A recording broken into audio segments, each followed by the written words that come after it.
앵커로서 진행자로서도 유명하셨지만 또 이번에 라디오스타를 보니 네. 선배님 컨설팅 회사의 CEO로 또 컨설팅 회사는 사실 제가 앵커를 그만둔 게 IMF 때였잖아요. 1999년에 앵커를 그만두고 심리학을 공부했고 또 커뮤니케이션을 공부했고 그리고 제가 앵커로 일을 하고 또 너무 많은 사람들을 인터뷰하면서 그 경력을 안 쓰는 거 너무 아깝다는 생각이 들어서 이 경력으로 어떤 사업을 할 수 있을까 그래서 제 회사를 만들었죠. 그래서 커뮤니케이션 컨설팅이 뭐야? 이렇게 얘기하는데 거의 모든 산업군의 모든 사람이 컨설팅의 대상이 되는 거죠. 특히 연설을 하고 대중 접촉이 많은 정치인 그리고 CEO가 우리 회사의 비전에 대해서 사람들 앞에서 대중 연설을 해야 되거나 언론 인터뷰를 해야 되는 것도 많잖아요. 그럴 땐 제가 CEO 컨설팅 그리고 외국 회사 다국적 기업이 한국에 들어오면 처음에 이제 기자회견 프레스 컨퍼런스를 열거나 아니면 CEO가 직접 나셔서 우리 회사가 한국에 진출하는 이유 뭐 이런 걸 설명해야 되잖아요. 그럴 때 커뮤니케이션 전략. 세계 3대 경영 컨설팅 회사가 있죠. 맥킨지 앤 컴퍼니, 베인 앤 컴퍼니, 보스턴 컨설팅 그룹 이렇게 세 가지 가장 유명한 컨설팅 그룹이 있는데 그 컨설팅 회사 중에 한 군데를 제가 수년 동안 컨설턴트를 컨설팅하는 의뢰를 받아서 그런 여러 가지 일을 했어요. 선배님 그걸로 돈 꽤 버셨죠? 시장이 수요는 많은데 공급이 적으면 가격은 높아질 수밖에 없죠. 그리고 저도 준비해야 될 게 너무 많아요. 왜냐하면 제가 저한테 컨설팅 의뢰한 사람을 철저히 분석해야 돼요. 그래서 저도 시간과 노력이 정말 많이 들어가기 때문에 그 시간과 노력에 대한 보상을 받는 거기 때문에 선배님 대선 후보들도 컨설팅 하셨다면서요?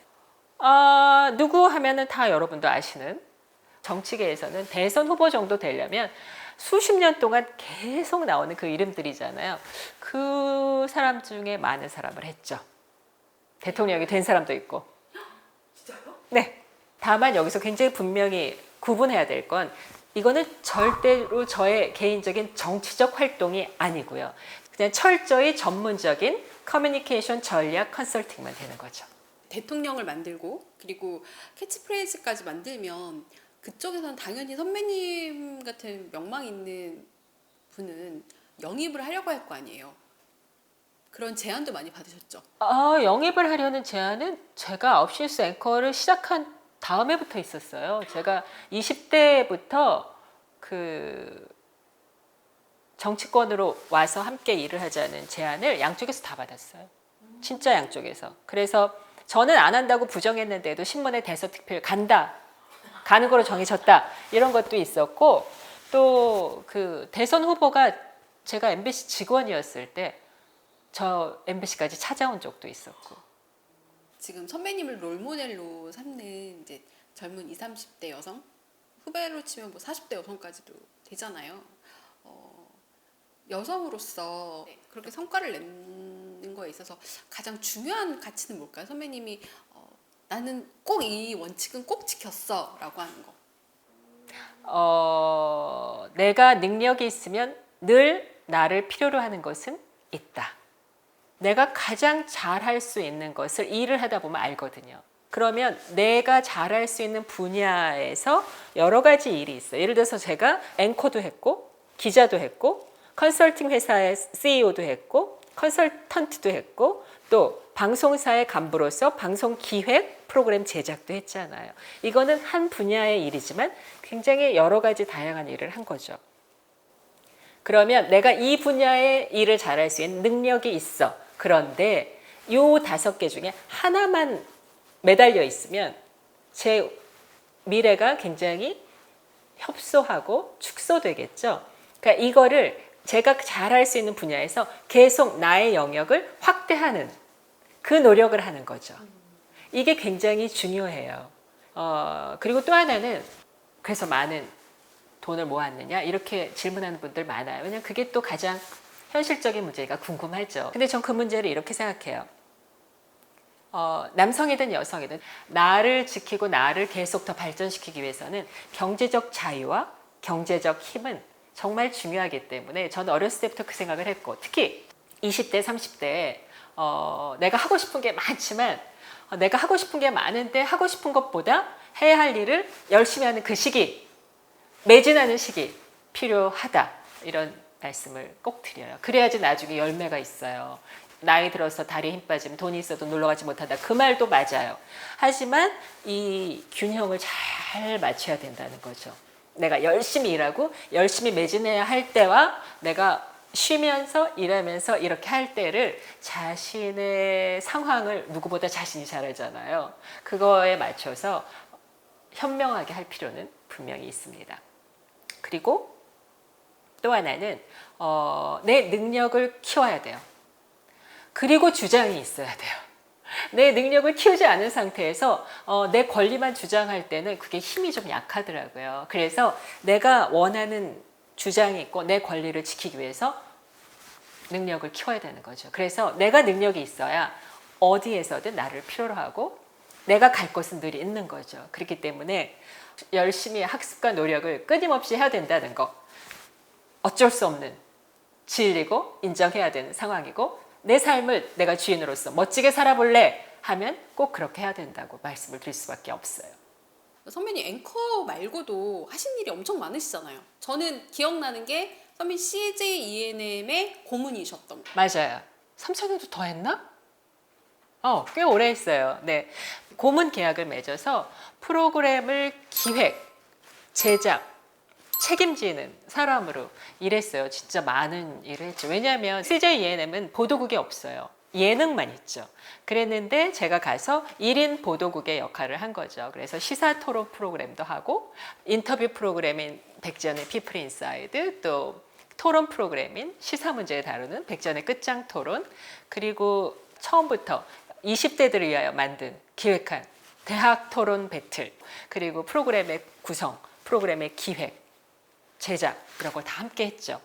저는 기억하기로 TVN이 처음 개국했을 때는 뭐 엑소시스트 그리고 귀신 쫓는 거. 네네 그럼 뭐 자극적인 예능을 해서 채널 인지도를 높였었거든요. 근데 선배님이 오시면서 다른 쪽으로 인지도가 올라갔단 말이에요. 그건 어떻게 시작을 하시게 된 거예요? 제가 SBS 시사 프로그램을 열심히 하고 있을 때 TVN의 사장이 저한테 연락이 온 거죠.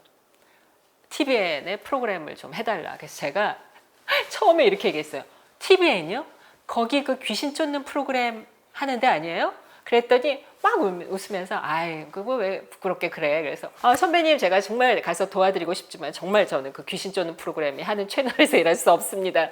그래서 계속 고사했어요. 그래서 저한테 이런 부탁을 했죠. 그 귀신 쫓고 이런 프로그램이 그렇게 싫으면 격을 높일 수 있는 프로그램을 제가 와서 할 수 있을 거라고 본다. 그래서 제가 가서 처음 론칭한 게 백지연의 피플 인사이드. 그래서 품격을 강조하기 시작하고 정말 TVN의 컬러가 바뀌기 시작했죠. 끝장 토론을 하고 있는데 끝장 토론이 굉장히 화제가 되니까 MBC에서 연락이 온 거예요. 그래서 제가 TVN 측에 얘기를 하죠. 두 개를 다 해달라고 그러는데 이걸 내가 해도 되지 않겠니? 그랬더니 TVN 회사 측에서 절대 안 된다. 그래서 제가 MBC를 거절하죠. 어떻게 보면 지금은 끝장 토론이라고 하는 네. 워딩이 네. 흔히 쓰는 워딩이 됐지만 그때 선배님이 처음 붙이신 이름이었잖아요. 그렇죠. 선배님이 너무 카리스마가 있으니까 그 막 대단하다고 하는 그런 정치인들도 선배님 옆에서는 너무 얌전한 거예요. 그건 뭐 제가 뭐 카리스마가 있어서 그분들한테 어떻게 뭐 위압적으로 그런 건 전혀 아니고요. 생방송이니까 또 방송이니까 협조해 주신 거가 아닐까? 근데 뭐 유명한 에피소드도 많잖아요. 하다가 나한테만 발언권이 적다고 화가 나서 이렇게 중간에 생방송인데 부스스 일어나서 나가는 사람도 있었고 여러 가지 사건이 있었고 또 끝장 토론이 굉장히 뉴스를 많이 양산했죠. 제가 했던 프로그램이기도 하지만 백전의 피플 인사이드는 지금 생각하면 그런 사람들을 다 어떻게 모았지? 할 정도로 너무 대단한 사람들이 많은데 선배님 혹시 기억에 남는 그런 개인적으로는 사심, 팬심. 그래서 CNN의 앵커 앤더슨 쿠퍼 가장 기억에 나요. 왜냐하면 섭외도 처음부터 끝까지 제가 했고 사실 앤더슨 쿠퍼는 인터뷰를 안 하는 사람으로 전 세계적으로 유명한데 제가 이메일 보내고 이렇게 섭외해서 성사돼서 뉴욕까지 가서 인터뷰를 하고 왔기 때문에 기억에 남고, 그리고 뭐 정말 너무 많이 해서 이름을 나열할 수가 없죠. 그냥 유명 인사가 외국에서 한국에 왔다면 거의 거쳐가야 되는 그런 인터뷰 프로그램이어서 저로서는 굉장히 책임감도 있고 영광이었죠. 그래서 뭐 틸다 스윈튼, 퀸시 존스, 휴 잭맨, 왕과의 감독, 아놀드 슈왈제네거, 또 아웅산 수지, 그리고 또 누가 있어요? 너무 많죠? 예.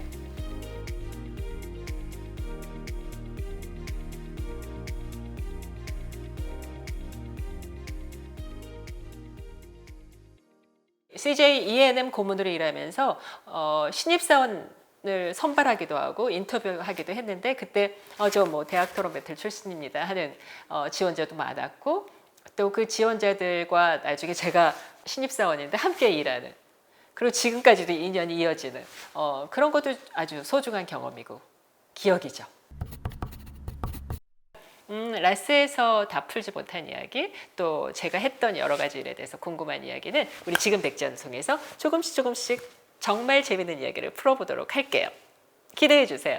다음 시간에 봬요.